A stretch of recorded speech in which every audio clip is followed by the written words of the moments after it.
ಇವತ್ತು ಕೋಲಾರ ಜಿಲ್ಲೆಯ ಕೆಜಿಎಫ್ ಅಂದ್ರೆ ಬಂಗಾರಪೇಟೆ ನಗರದ ಬಾಲ ಮಂದಿರ ಅದರ ಎದುರುಗಡೆ ನಿಂತ್ಕೊಂಡಿದ್ವಿ. CWC ಅಂತ ಹೇಳ್ತಾರೆ.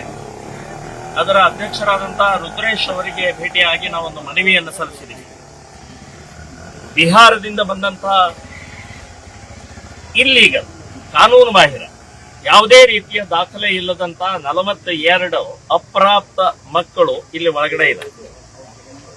ಒಳಗಡೆ ಪ್ರವೇಶ ಮಾಡಬೇಕಾದ್ರೆ ಅವ್ರ ಮೇಲೆ ಕೇಸ್ ಹಾಕಿ ಆ ಕೇಸ್ ಕಾಪಿ ತಗೊಂಡನೆ ಒಳಗಡೆ ಬಿಡ್ಬೇಕು. ಅದು ಮಾಡಿಲ್ಲ.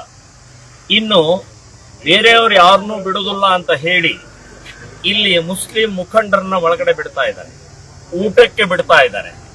ಎಲ್ಲಾ ರೀತಿಯ ಇಲ್ಲಿ ಅವರನ್ನ ಸಾಕುವಂತಹ ಪ್ರಕ್ರಿಯೆ ನಡೀತಾ ಇದೆ. ಬಂಗಾರಪೇಟೆಯ ಮುಸ್ಲಿಮರಿಗೆ ಮುಖಂಡರಿಗೆ ಬಿಹಾರದಿಂದ ಬಂದಂತ ಈ 42 ಮಕ್ಕಳಿಗೆ ಸಂಬಂಧ ಏನು? ಇಲ್ಲೀಗಲ್ ಕಾನೂನು ಬಾಹಿರ.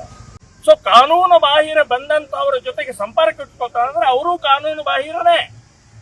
ಅವ್ರು ಒಳಗಡೆ ಬಿಟ್ರೆ ಹಾಗೆ, ಒಳಗಡೆ ಯಾಕೆ ಬಿಟ್ರೆ ಅವ್ರನ್ನ ಯಾರನ್ನೂ ಬಿಡುದಿಲ್ಲ ಅಂತ ಹೇಳುವಂತ ಇವತ್ತು ಅವರು ಅಧ್ಯಕ್ಷರು ಹೇಳ್ತಾರೆ.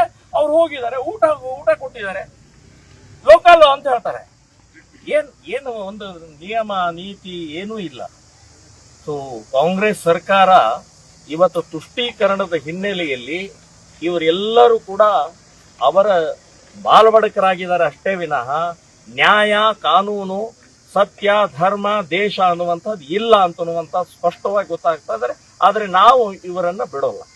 ನಾವು ಕೋರ್ಟ್ಗೆ ಇಳಿತೀವಿ, ಇವ್ರ ಮೇಲೆ ನ್ಯಾಯಾಲಯದಲ್ಲಿ ಉತ್ತರ ಕೊಡುವಂಗೆ ಮಾಡ್ತೀವಿ. ಒಬ್ಬನೇ ಒಬ್ಬ ಮಗುವನ್ನು ಹೊರಗಡೆ ಬಿಟ್ರೆ ಮುಂದಿನ ದಿನಗಳಲ್ಲಿ ಬಹಳ ದೊಡ್ಡ ಹೋರಾಟ ಮಾಡಬೇಕಾಗುತ್ತೆ ಅಂತನ್ನುವಂತ ಎಚ್ಚರಿಕೆಯನ್ನು ಕೊಡ್ತಾ ಇದ್ದೀನಿ. ಜೈ ಶ್ರೀರಾಮ್, ಜೈ ಶ್ರೀರಾಮ್, ಜೈ ಶ್ರೀರಾಮ್, ಜೈ ಶ್ರೀರಾಮ್.